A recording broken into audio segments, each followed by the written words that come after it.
श्री आनंद शर्मा।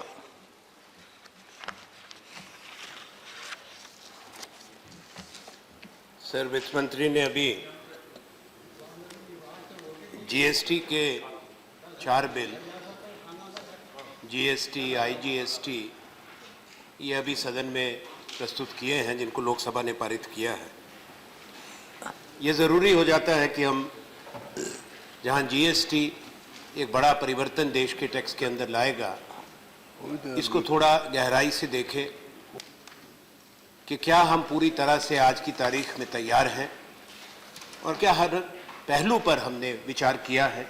जो चिंताएं जाहिर की गई उपभोक्ताओं के द्वारा, जो छोटे उद्योग हैं उनके द्वारा, राज्यों के द्वारा, उनका निराकरण हुआ है या नहीं हुआ है। ये भी याद रखना ज़रूरी है कि संसद के दोनों सदनों पिछले महीने अगस्त के अंदर संविधान संशोधन को पारित किया था, जिसके माध्यम से ये संभव हो पाया कि जीएसटी आए और वो जीएसटी के कानून बने जिससे सरलीकरण हो और पूरे देश के अंदर, जैसे कहा गया है, ये बार एक देश हो, एक टैक्स हो, one nation, one tax. That has been the stated objective. True, it's a historic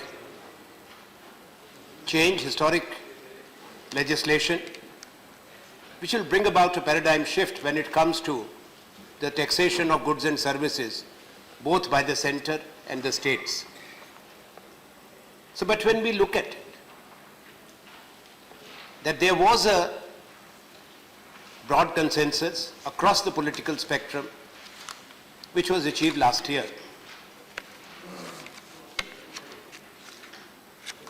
But perhaps it's an imperative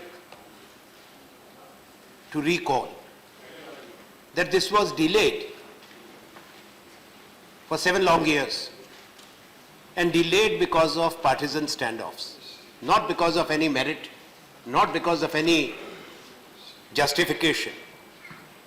And when that happened, it led to a huge loss. Today, when we are being told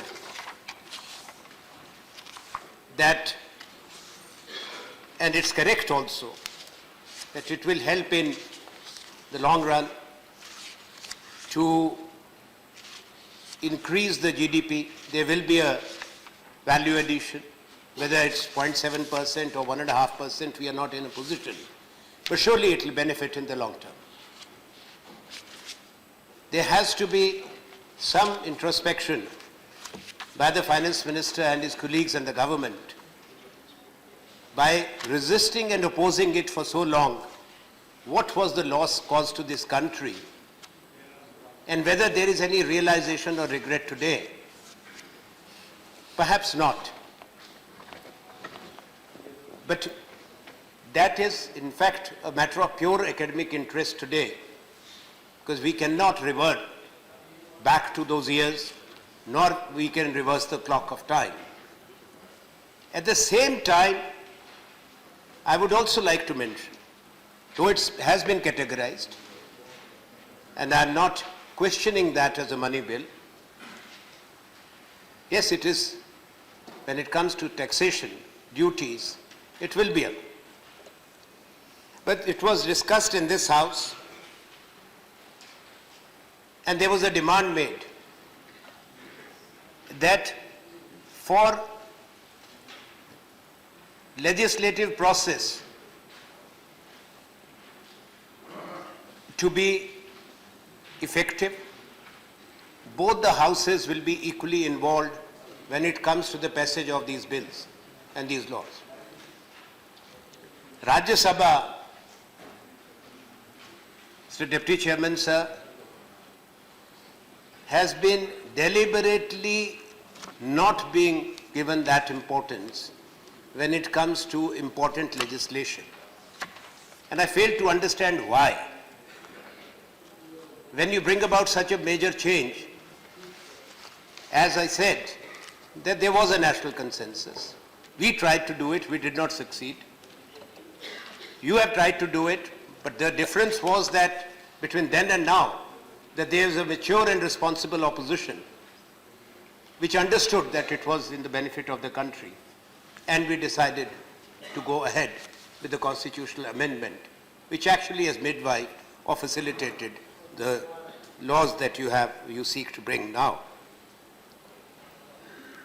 Therefore, it was important when there are interstate issues, even if it is only about taxation of goods and services, that both the houses had their full say, and the concerns of the members who would be articulating the concerns either of the producer, the consumer, or of the society as a whole are adequately addressed. So the purpose and objective of the GST is to have a simple, effective and efficient tax structure. Therefore, the question is, are we actually going to create an efficient structure? Simplification, reducing the burden of compliance on the industry, on the taxpayer, and also ensuring that the final GST rate will not be unaffordable or too high, that we will genuinely, by passing these bills, bring down the burden on the producer and the consumer both. So I have my doubts. It is because of the multiple GST rates as have been proposed. While agreeing that it's a complex process, particularly when you seek to bring all the states on board, but the GST slabs of 5%, 12%, 18% and 28% do not make it an ideal GST. There is no clarity. Yes, we are told that those goods which were attracting low taxes or duties will be capped in the 5% tax slab. But why these four? And these are not actually four. This morning when we were having a look at it, in the IGST law, it says not exceeding 40%. So when the finance minister replies, I'll request him to explain why this 40% in the IGST. So that makes it 5. Plus you have raised the peak rate now to 20%. How that will operate, how it will affect,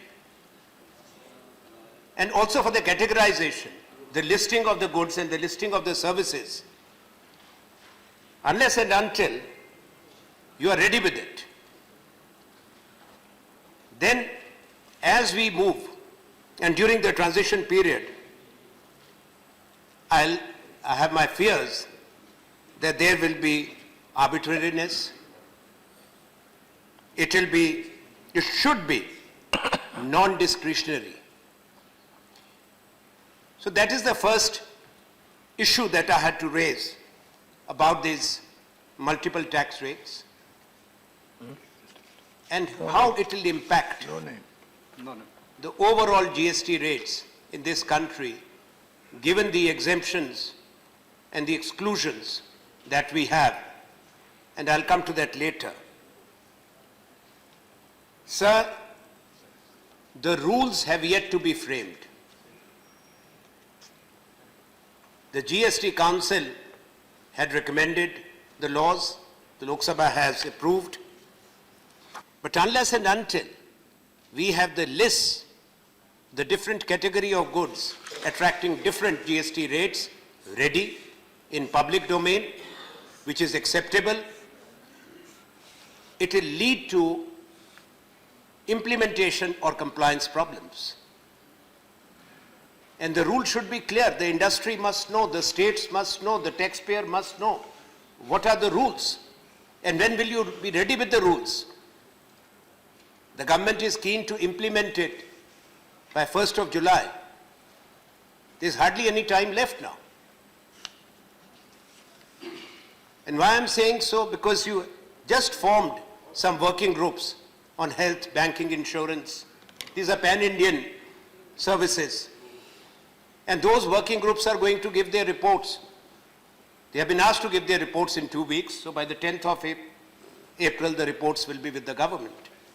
Maybe you will be required to set up more working groups. So all this work is yet to be done. And that's why the concerns about the preparedness to implement, that too in the midst of a financial year, because it will be, by the time it gets implemented, it will be almost the middle of the present financial year. I'm sure that the government would have taken all this into consideration and not create a situation that will open up avenues for discretion, interpretations, misinterpretations, and disputes.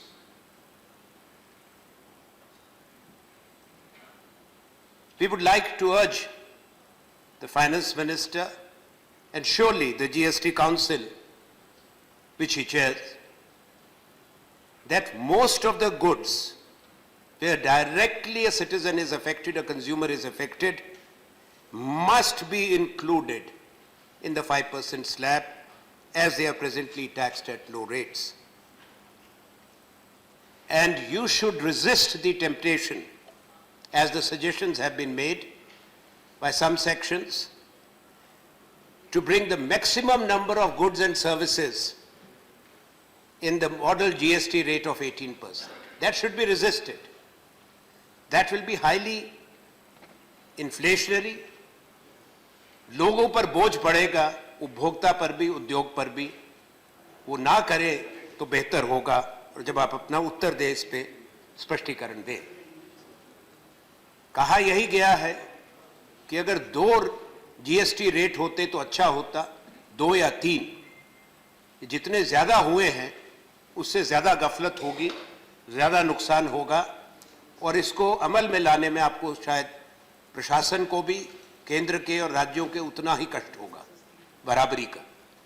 ये सही है कि जब कोई बड़ा कदम उठता है तो उसमें इस तरह की दिक्कत और परेशानियां जरूर आती हैं. But I will still maintain that a moderate rate perhaps would facilitate compliance, voluntary compliance. And the Finance Minister will agree that the best must not become the enemy of the good. That's why the concerns that we have, that whether you have gone for the best option or not. Mr. Deputy Chairman, sir, there's also a concern about the cess. It lacks clarity. There are different cesses which will be proposed for each demerit goods, as we understand.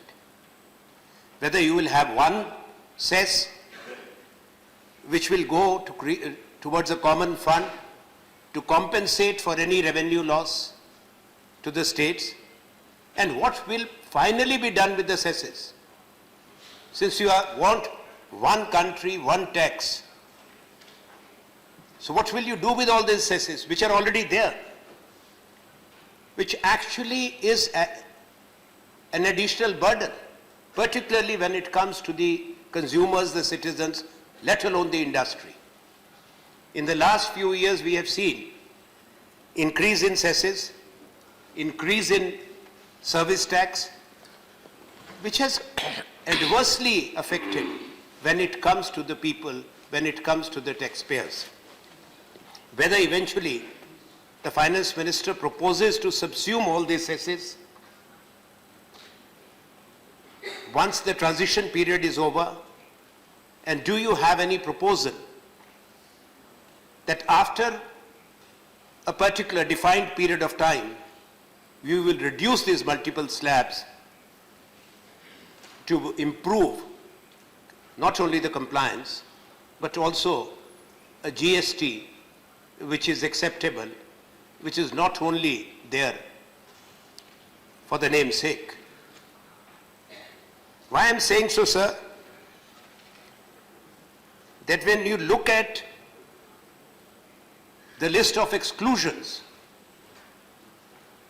it is worrisome.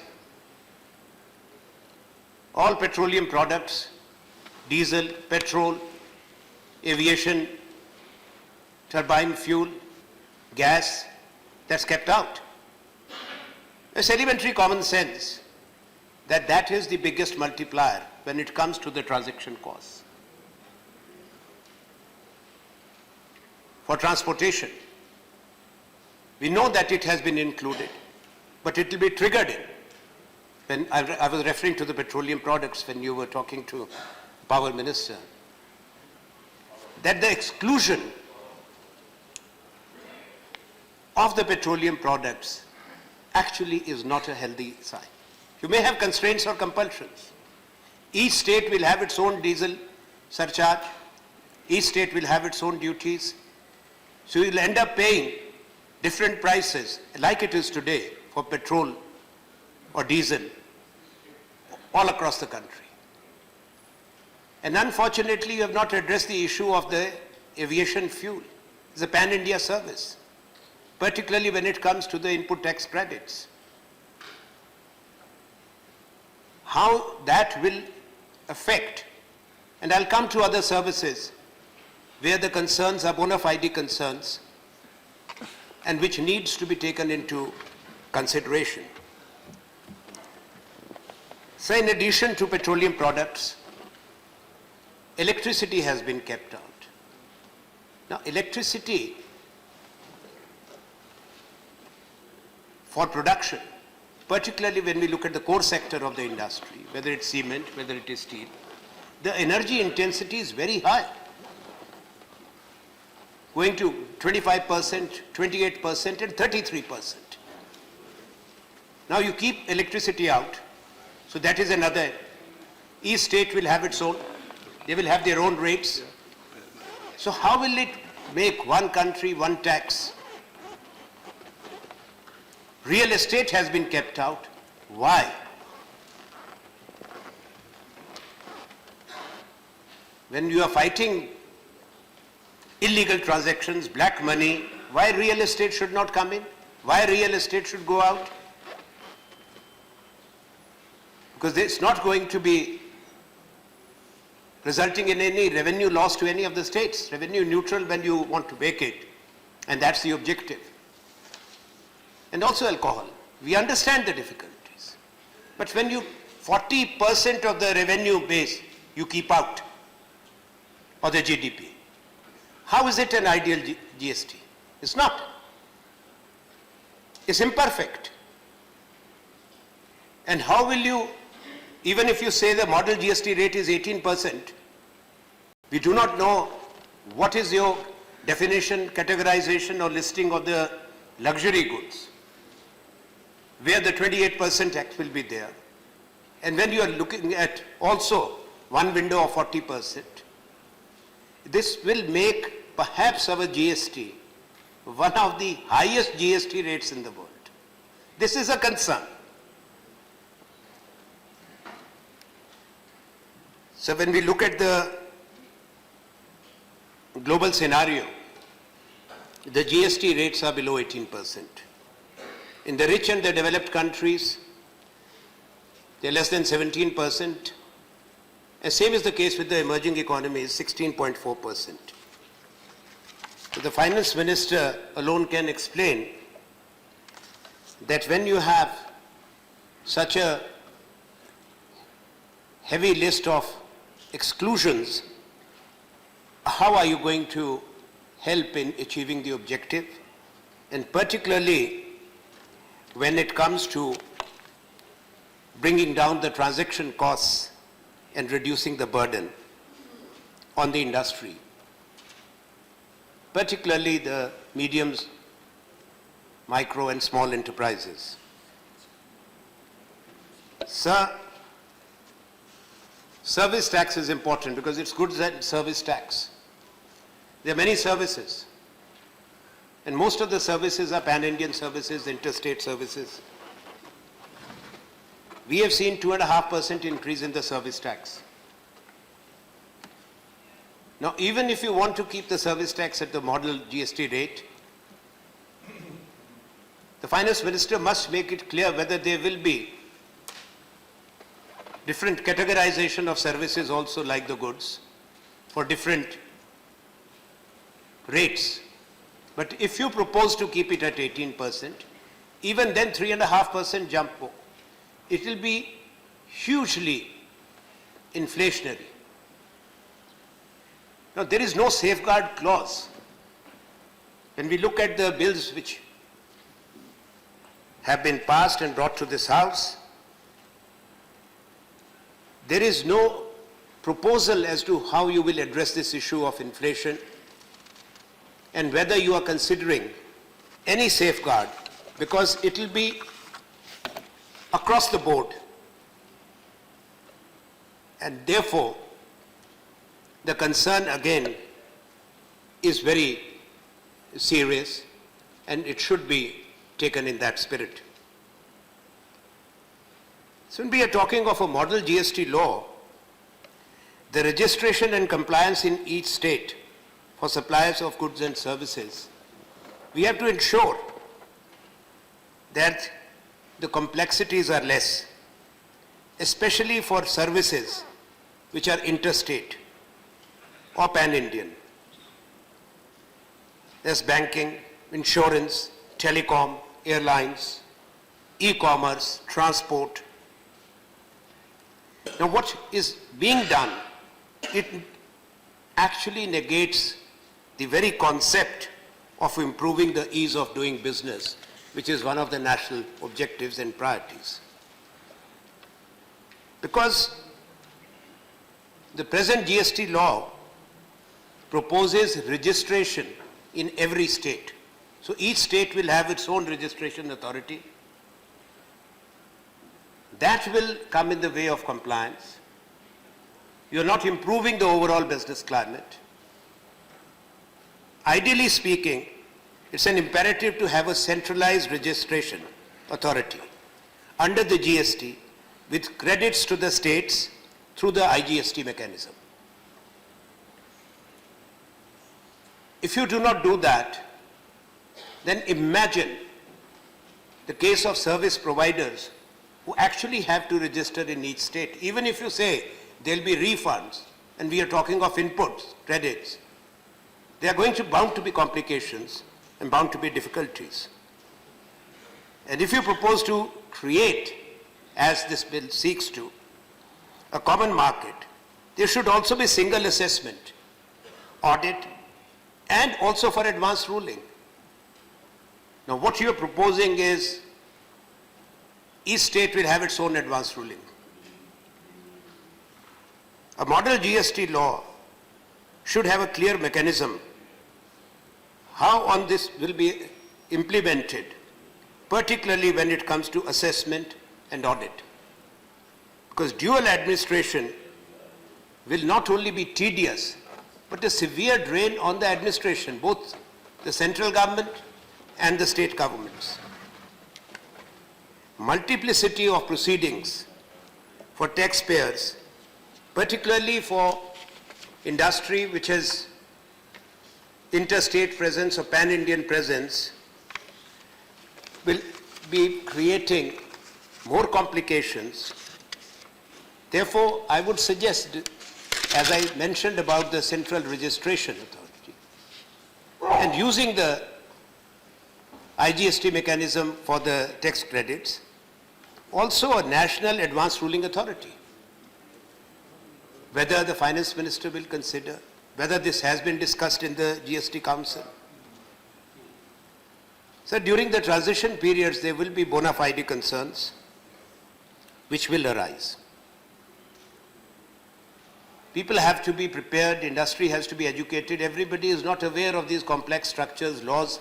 You're going to pass four laws and going to implement them in few months. So some hand holding will be required.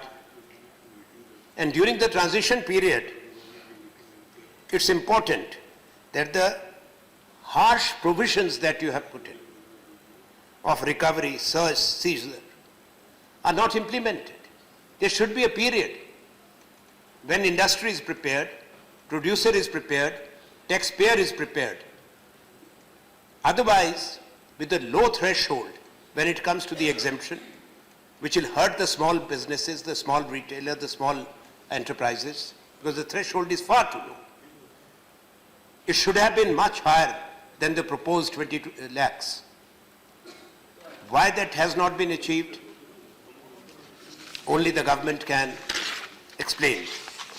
But at the same time, it's important that as you go for implementation, both the center and the state governments create an institutional mechanism which protects or insulates the taxpayers from harassment. And you do not create multiple windows of tax harassment, search, seizure, arrests. Already this is happening, and if it leads to that situation, then surely you will not be helping the economy, nor the industry, nor the consumers. I have a suggestion, sir. During the transition period, the finance minister may consider to get an offset estimate which industry or the producers out of ignorance may not have availed of. Perhaps that will be something which will be useful. Whether that can be done through the technology or the GST network that will be set up to implement. There is another matter of concern, that is taxation of self-supplies. So if there is interstate movement of goods, or for that matter services, and if there are two divisions of the same legal entity, then in each state the registration and also they'll be subject to the GST. Even if there are going to be refunds which will not be automatic, that is something which is a matter of concern. Even if in the service sector, whether it's banking or insurance, from the state office or the regional offices, that would be factored in and invoices would be raised. Whether this issue has attracted your attention, whether the concerns have registered with you, particularly when it is the same entity, the producer is the same, and it's not the final finished product. So if you propose to impose this GST, it should only be on the final product, otherwise it should be avoided. As I have said, that these difficulties will be more pronounced in the service sectors. Sir, another matter of concern is about the small states, the northeastern states, the special category states. Now they have been given certain incentives, certain tax incentives, and that is to promote investment, to promote industrialization. And that has helped many border states, whether in northeast or the states of Himachal, Uttarakhand and Jammu and Kashmir. They also, many years ago, we had decided to set up SEZs, Special Economic Zones, to promote investments, and certain exemptions were given only in the case of, also in the case of SEZs. Now, after the GST comes in, what will happen to the northeastern states, the incentives that have been given, to the special category states, and to the SEZs? We would like to know. And there are many states which actually have come out with their own incentive schemes to promote investments or to attract investments. Whether there will be any grandfathering provisions, or if not, how does the finance minister propose to address this issue? So, sir, as I said right in the beginning, the difference between past and present, the difference when the leader of the House and finance minister was sitting where Ghulam Nabi Azad ji is, and when the then finance minister was there on that side, is that we were not lucky, nor the Prime Minister Dr. Manmohan Singh ji then, to make the opposition understand the benefits of the GST when it was referred to by none other than the Prime Minister, who is seeing all virtues and benefits today, but he was the single most agitator against the GST, saying it will destroy the federal spirit, it is against the constitution. Well, we know that, we have no quarrel that if there is more wisdom that has come in, perhaps all of you would have said that it is in the larger interest of the country. And what is for the good of the country, the Indian National Congress and we in opposition have always supported, and that's why we had facilitated and supported the passage of the Constitutional Amendment Bill. But to conclude, I'll say this is not going to create neither a perfect GST, nor ideally a common market. It is fractured. Implementation issues are there, and also serious concerns that it will be inflationary, and you will add to the burden, which is unbearable even today, of the citizens and the industry both. I hope the Finance Minister in his reply will respond to the issues raised. Thank you. Thank you, Mr. Anand Sharma ji. Thank you, Sri Bhup